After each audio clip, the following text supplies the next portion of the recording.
Hi, everyone, and welcome to today's WILDCARD Wednesday, where we are going to talk about sustainability and carbon reduction.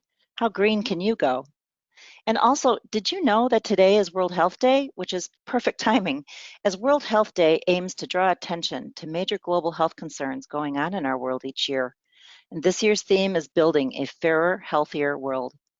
World Health Day is a great reminder for us all to take a little time to focus on our health and wellness and the various factors that affect our health, which of course sustainability and carbon reduction definitely do. We have a strong turnout today, and thanks for joining us. My name is Sue Miller, and I'm a Senior Fleet Account Manager here at Geotab and your host for today's webinar. So for today's session, we will be hearing from two of Geotab's subject matter experts from our customer success and training teams. Ricky Rivera, Senior Customer Success Specialist, and Yulimar Rojas, Senior Implementation Specialist. So Ricky and Yuli, the floor is yours. Thank you, Sue. Hello and welcome to this webinar. My name is Yulimar Rojas and I'm part of the training team in Geotab. And as an implementation specialist, I've seen a lot of interest in fleet managers to know more about optimizing the fleet and implement sustainable policies. At the beginning of last year, we actually launched the sustainability pillar to make sure our customers have the tools to achieve those goals. So hopefully this webinar will bring some clarity in the opportunities you have with the Geotab solutions. Ricky, the floor is yours. Thanks, Yuli. So hi, everybody. I'm Ricky Rivera, and I've been with Geotab now about 4.5 years. I've been on the customer success specialist team for some time now through all of that, and really been working with customers from the smallest fleets from 10 to 20, going up to 500, and now even working 1,000 to 5,000 fleets. So today we're really going to be talking from different aspects of how can you reduce your carbon footprint for all kinds of fleets. We're also going to be talking about a lot of reporting as well. My team members also call me a reporting guru. I don't claim that title at all, but I hope that later on when we get into some customer reporting that you take a look at that and you think how can you go in and create some customization for your own fleet so that way you can start beginning to look at this kind of data and start reducing your carbon footprint. So let's get right into the agenda for today. So the first thing we're going to talk about is why are we here, right? Why did you take the time today on this beautiful day to come and spend some time with us, which we definitely appreciate. And then we're also going to talk about challenges of building a sustainable fleet.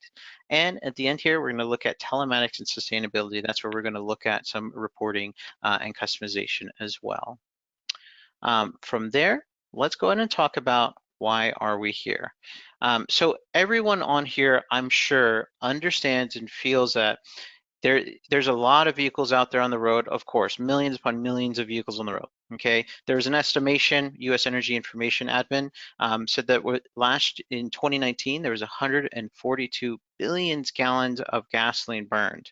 And on average, that's 390 million gallons per day. So huge numbers. I just want you to take a quick pause and think about, I wonder how much my fleet actually burned last year. And if you can't answer that question, and maybe today might be able to help you answer that, right? Another thing is, what's the price of the fuel there? Taking average price per gallon, it was about $2.77 for that year. And so that was almost $1.08 billion of fuel burned in a single day. Again, the question right back to you, how much fuel are you burning? How much cost is going outbound with your fleet? And what are you doing to be able to reduce that? Also, on reducing your carbon footprint, it's all about the environment, reducing carbon overall. I think we all have heard this many times, whether it be in the news or wherever you live, different folks are talking about it, that global warming is a thing, climate change is a thing. We don't need to get into a high level of detail here, but a large part of being able to reduce how much fuel is being burned, how much vehicles are being used, and even increasing things like productivity are all things that are going to be able to help reduce your overall footprint and impacting the environment and producing carbon with your fleet. A big question I want you to really think about as well throughout this is, what is a green fleet? Are you considering yourself a green fleet? And a green fleet is all about looking at every part of my fleet and actually saying, have I done my best to actually reduce the amount of fuel that's being burned? And are all my vehicles being used, to the maximum amount? And even making sure that you're going the appropriate routes and using all your data together to, again, reduce all those numbers overall. There's a lot of thought being thrown out there. You probably heard some big headlines, things like GM, Ford, BMW, spending billions of dollars investing in electric vehicles, right? Looking at the future and saying, you know what, we need to get into being able to provide EVs to our customers. On the top right corner, pay attention to this. There's this news resource from North Americans that found that North Americans actually prefer companies that are eco-friendly over companies that are not eco-friendly. So can you put anything in your tagline that, hey, we're looking at that, we're reducing our emissions, we're becoming more eco-friendly? Because on average, a lot of North Americans are actually appreciating that and want to actually do business with those kind of companies.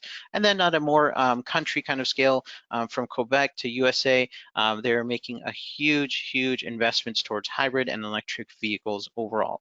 So the question goes back to you. What are you doing to be able to look towards the future and really invest in a sustainable fleet? I'm going to turn it over to my peer, Yuli, to talk about challenges of building a sustainable fleet. Thank you, Ricky. So along the way, there are challenges. What to do first, what vehicles to acquire, and where and how to pay for all of it. And then there is the people factor, how to convince others that what you're doing is worth it and that it won't affect their ability to do their job. Although these obstacles exist, fleets have found ways to overcome them. And today I wanted to show you two specific scenarios where fleets have shared their challenges and how they have found success despite them all. I wanted to start with the upfront investment. On the surface, a sustainable fleet strategy might not seem cost-effective, but it turns out that greening your fleet not only reduces your fleet carbon footprint and helps you meet your emission targets, it can also result in meaningful cost saving. Sustainability does require an initial investment. We are talking about alternative fuel, charging infrastructure, EVs. However, there is a great potential in identifying cost-cutting options, for instance, by improving operational efficiency. And that is what the city of Seattle did to achieve their ambitious goal of cutting carbon emissions 50% by 2025 and being fossil fuel free by 2030. They started measuring vehicle mileage and routes traveled. With Geotab reports, they improved the entire decision-making process for determining if electric vehicle was the right fit, as well as monitoring for idling, speeding, other aggressive driving behavior, and then correcting them, saving the city millions of dollars in expenses related to this behavior. In this case study, which I invite everyone to find in our success story section on our website, the Department of Logistics and Emergency Management, with a fleet of 4,100 vehicles and with the use of telematics, they successfully implemented sustainability practices and saved $2 million in fuel consumption and spent only $100,000 on electricity. Practices such as right-sizing fleet, consolidating trips, idling reduction, can help the fleet leaders improve fuel efficiency. If you are considering transitioning your fleet to electric vehicles, maintenance is another consideration since you don't have the same fluids and components, and most of the electric vehicles use regenerative braking, so you should see a significant saving on brakes. Besides infrastructure, operator training and buy-in are big issues as well. However, establishing realistic goals by understanding how your fleet works, pointing out the benefits and the extra features of electrifying the fleet or using alternative fuel vehicles, as well as educating the drivers, will help to have significant cost saving, carbon reduction, and general efficiencies based on much lower operational costs. Orkin did this, and when they implement Geotab in the organization, they noticed their idle cost time was over 1 million in 2017 and increased 1.22 million in 2019. So in this case, they use gamification techniques to have the drivers adopt sustainability policies and change the driver behavior. They actually design a contest for 3 months called Low Idle Wins Title to educate the drivers and managers about the importance of reducing excessive idling and capturing potential fuel saving. The top prize for this contest was a Caribbean cruise for 2 for the driver with the lowest overall idling. So just by using the idle reports to track the progress of the drivers, Orkin successfully cut its idling by 8.4% in 3-month period. Month over month, idling was lower, even as the fleet size increased. If the trends continue, the saving could add up to as much as 250,000 according to projections. So reducing idling also increased the fuel efficiency and has fleet maintenance benefits, including extending the vehicle engine life. So now let's explore some of the add-ins and reports available in Marketplace. And what you don't find in here, please make sure to reach out to your customer implementation success specialist or product support in Geotab, or maybe directly with your reseller to get the consultation you need.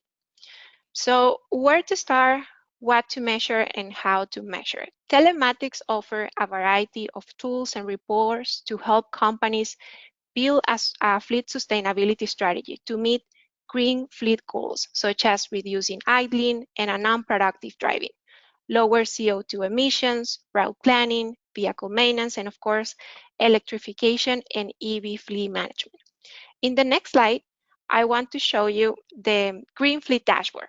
So this particular dashboard, you can find them in the Marketplace, provides the fleet managers with the ability to track progress on their fuel use, improving fuel economy and reducing emissions by having all those metrics in one place. It can be used to monitor the sustainability policies such as anti-idling policies and compare progress with overall industry trends. There you have 4 different snapshots of what you can expect from the dashboard. The 2 main factors into consideration here is fuel economy and driver behavior. So for fuel economy, the dashboard captures data coming from fuel consumption, vehicle utilization, CO2 emission, idling, and benchmarks using our big data analytics tool to provide the fleet managers a reference of what are the industry standards per vehicle class. On the other hand, driver behavior will impact the efficiency of the fleet, as I mentioned before. That is why the dashboard uses the data coming from the default rules, such as harsh braking, acceleration, cornering, and speeding. In the next slide, we have the EVSA, or Electric Vehicle Suitability Assessment. So when we talked about adoption of electric vehicles, planning is the key. The transition doesn't need to be uncertain.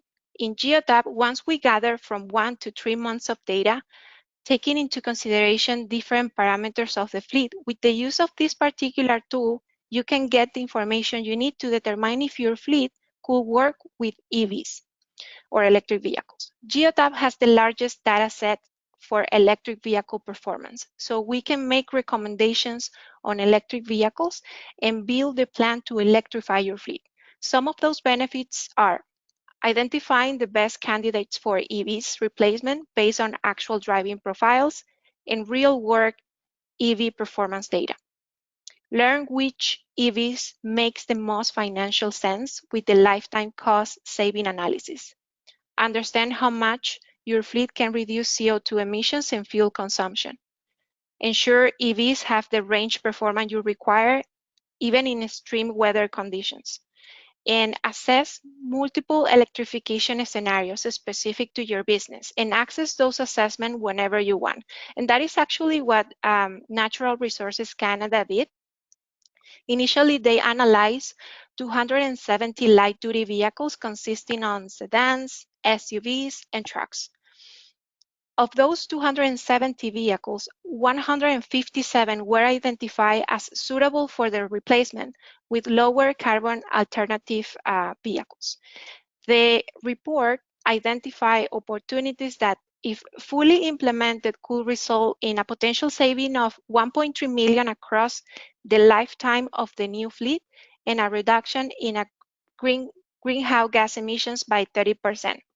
After completing the initial EVSA, they actually continue to see the value of telematic data in gathering fleet performance data and performing additional EVSAs. So now I will pass it over to Ricky to continue with the report solutions we have available as well in Marketplace and some examples. Awesome. Thank you so much, Julie. $1.3 million. That's crazy. Yeah. So we're going to switch gears in rethinking safety a bit. So aggressive driving and fuel savings. According to the EPA, aggressive driving, including speeding, rapid acceleration, and braking, wastes gas, right? I think we can all kind of figure that in and see like, oh yeah, it does waste gas, right? When you're actually doing that, you're slamming on your brakes, you're trying to rev up the engine, you're speeding, you're going over the recommended speed. Here a note is it can lower your gas mileage by roughly 15 to 30% at highway speeds, so thinking on speeding, and 10 to 40% in stop and go traffic. So that's back to your aggressive driving violations. So on the bottom left here, we're looking at an aggressive driving violations report. How do you create this real quick? It is a risk management report. So you would go to the activity tab on Geotab, and then you would go to your risk management and you would run it for the 3 rules: acceleration, cornering, and braking for 12 months, and you'll have the raw data. You can put that into a pivot table and you can create the graph below, okay? But with that said, this company is a telecommunications company, so they're constantly in stop and go. They're using their vehicle, they are idling and so on and things like that. But with that said, their biggest actual issue and reason for signing up with Geotab was their safety, but they also didn't realize how much it was costing them in extra fuel by actually being able to look at their aggressive driving violation. So you can see in April, when we started talking to them, they were at the height of their violations for the whole graph, right? 7,421 violations in adding all 3 of them together. They made a huge jump forward by turning on things like driver feedback to beep at the driver. They were talking to managers directly to coach then their managers and so on. And they've basically maintained right about 5,000, under 6,000 violations total as a company. It spiked up in January only because they added new drivers. Okay, so that was a fleet of about 450 devices and vehicles. On the right, let's talk about speeding specifically. Gas mileage usually decreases rapidly at speeds above 50 miles per hour, all from the EPA. So you can assume every 5 miles per hour over that you're driving, you're likely paying an additional 19 cents per gallon of gas. So huge estimate there. Different customer on the bottom right. These are more of a large transit kind of trailer tractor company. They're moving a lot of materials over thousands of miles per month. So with that said, in red is their speeding violation count. This, by the way, this report, how do you create it? It's exact as the one on the left, risk management report. And you just take your speeding violations rule, okay? But with that said, this customer had a huge amount of increase from the September to October timeframe. It started to get to 6,000, got almost to 7,000 again. They took that data and they said, we need to make some changes. We need to coach our drivers. Then we dipped big time in November and December, and then they started increasing again. And they recognized who that was as well, certain areas with certain new changes and posted speed limits and things like that. So changes to some drivers, they had to actually coach those drivers, but because they were able to talk to those drivers, they're starting to see a trend down again. You see that in February. But with that said, being able to look at these numbers now and see it's not just safety. We all want to, you focus on safety and reduce overall our safety risk, but you look at that and you see how much you could potentially save in fuel overall as well by just reducing some of those safety infractions. Let's put this all together into another report called the Safety Scorecard. A lot of you may be familiar with the Safety Scorecard. That would be the circular donut graph on the right side there. If you're not, it's on the marketplace, absolutely free for anyone to be able to download and use, but it takes all of your aggressive driving and your speeding rules and puts them together. Why are we talking about this? Well, the safety scorecard quickly shows you which vehicles are having what issues in what rules. So braking might be an issue with one of your drivers, but speeding might be an issue with another. And we're talking about environmentally, friendly, vehicles, and helping out your drivers to actually think more consciously in how they're using their vehicle. That report is going to be able to support that and being able to coach your driver to think greener. Every time that they're slamming on the brakes or revving their engine or they're speeding, they're going to be wasting fuel unnecessarily. So just a quick report to be able to help in reducing and getting more cost savings overall. We'll look at fuel and EV charge reports. So this is a newer report, but just about every one of our customers should be able to go ahead and see the fuel and EV energy report. It is under the engine and maintenance tab of your database. You can see that on the left side here. But that report is available for all fleets that at least have Pro and above as far as their plans go, so that way you can see your electric vehicle energy consumption and see what is their miles per energy usage. Okay, so that way they're maximizing the most miles or kilometers traveled with their actual battery vehicle. Okay, so on the left side, you're being able to download a report to see are they actually using the vehicle appropriately to maximize their distance traveled. On the right, those same companies that have EV vehicles or even hybrid vehicles, they can now see on their map what is the battery charge of their vehicles. You can also see right next to that battery level, from 100 to 80 to 55%, you can also see the thunder, and that thunder just represents that it's charging. Okay, so some great things out of the box that are a part of the software available for you. Switching to idle cost and reports and trends, there are some great reports that you can run to quickly be able to see what's my current idling going, and are we getting better, are we getting worse? On the top right, this is a more of a kind of a hub and spoke company, roughly 600 vehicles. So they're out there, they're delivering, they're coming back to a central point, picking up, and they're going out and delivering again, day in, day out, probably about 4 to 5 deliveries per vehicle per shift. But with that said, that top right report is created from your risk management report on the activity tab, and you don't need to run any rules for it. You just run it for 12 months and you can get all that data. In this case, this company, in roughly May to June, they knew that they needed to be able to reduce their overall idling. So they started actually putting rules, and we'll talk about them, putting driver feedback on some of the rules to be able to reduce the idling overall, to tell their driver that, hey, you got to cut the engine off, right, when you're not using it. So really great they were able to do that, and now you can see November, December, January, overall their hours of idling has dropped pretty significantly. On the bottom right is a free report that is on our marketplace called the CO2 emissions report.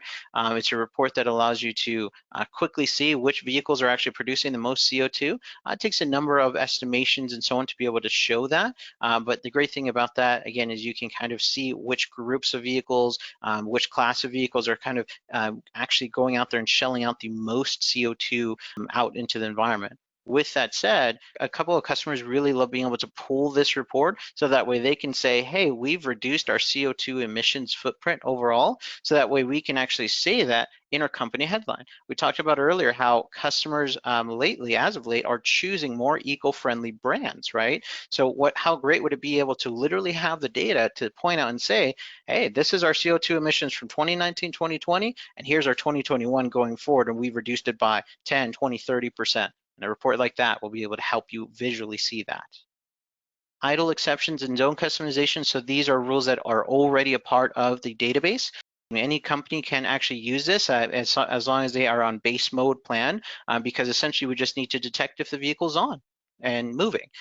So with that said, the idling rule on your top left, you can say maybe my company, I allow idling after 5 minutes, maybe after 10 minutes, maybe whatever makes sense that you're saying my drivers can idle because it's part of their job. They need to idle, right? So you can change that around if you need to. The fleet idling rule adds on one extra component, a zone. You can choose a particular zone or zone type to your idling and say, I allow idling in this zone or outside of this zone only, but not within this zone or not without that zone, okay? So you can actually customize your idling rule just like any other rule within your Geotab database to add in the ability to say, in this particular area, I do not want idling, or I do want idling, and it's okay.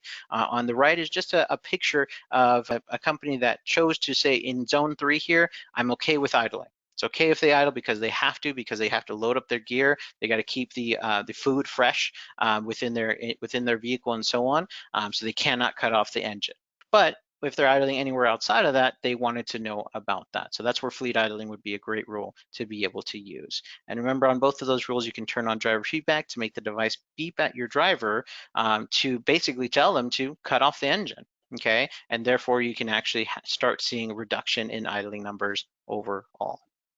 So from there, after all those reports and so on, there were some of those things I said that were newer that have been released and so on. How do you keep tabs with that? I'd encourage you to subscribe to our Geotab newsletter, so that way you are aware of new things that are coming, new features that we're adding to the Geotab database. And it's really, really quick to be able to subscribe, geotab.com/newsletter, and you are good to go ahead and subscribe. With that said, I'm going to turn it back over to Yuli to just recap what we've talked about today. Thank you, Ricky. Well, as a recap, today we provide you with information to start building your sustainability fleet policy, giving you a big picture at the beginning of what is the current situation and how you can use our add-ons, those cool reports that Ricky mentioned in the examples, and tools to have a successful green fleet. Thank you, Ricky and Yuli, for such a great presentation. I really appreciated all of the information that you provided out there.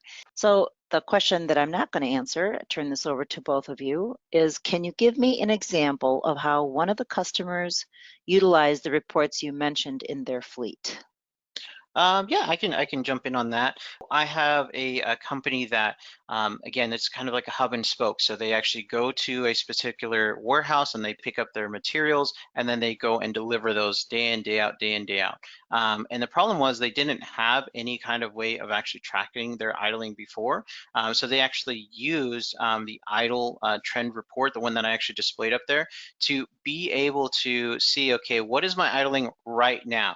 Right, because you cannot measure what you cannot view, right?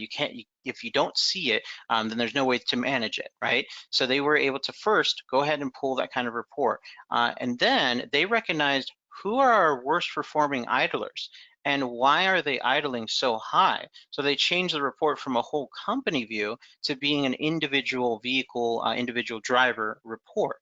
And then being able to do that, they coached about 10% of their fleet, and their 10% of their fleet was costing them about 40% of their idling overall. So once they cut that out, they saved 30 to 40% of their idling overall over the next 3 to 4 months. So it's all up to you in being able to first find that data and then being able to manage to it. Boy, that's really impressive. And there's also a productivity story behind that as well. Another question is, I'm on the base plan. Are all these reports available to me? Yeah. Great question. So on the base plan, the only things that you weren't going to get that we talked about today were anything related to aggressive driving.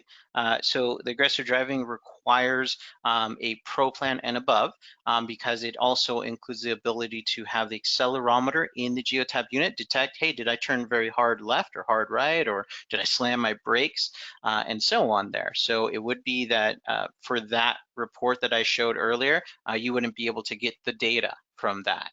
But speeding is detected by the actual device actually moving, and we're detecting the GPS speed. At a pro level, you can also detect the engine road speed, so what the actual the vehicle is actually saying is my speed as well. So you would get extra data with a pro mode if you were to have a higher plan on that, but by default you can still get speeding, and you can create that whole speeding graph we showed. Idling, like I said, is based on if the vehicle is on and if it's moving. So you can detect that at a base mode. Excellent, thank you. We do have a question here about the charge level data in my Geotab. Do you know if it reports in near real time? My understanding is that it is actually up to the minute that you actually ran it for. So you could run it backwards and see, hey, last month, what was my, EV or my MPG or anything like that as far as the data there. Or you can run it right now and get to the up-to-the date of, hey, how many miles are they being able to travel with my EV vehicle right now, right? What is the miles per kilowatt? Okay, thank you. And then, can anyone use the Green Fleet dashboard? Yeah, totally. Just make sure the administrator install the add-in from the marketplace. The Green Fleet dashboard provides the 7 days prior you run the add-in on the database. So always make sure to go often to the add-in and keep the information updated. Sometimes it takes a little bit to load the data, but that is if you don't go often and click on the dashboard. But yeah, anyone can use it for sure. Yeah, I have fleets with 5,000 units that are using it and loving it. Well, that's great to know. And that wraps it up for today's Wildcard Wednesday. We don't have any other questions. So again, thank you, Ricky and Yuli, for joining us today, putting all this information together for us and answering questions. So until next time, I'm Sue Miller. And on behalf of myself and everyone here at Geotab, I thank you for joining us on today's Wildcard Wednesday. We'll see you all next time. Same Geotab time, same Geotab channel. Thanks, everyone.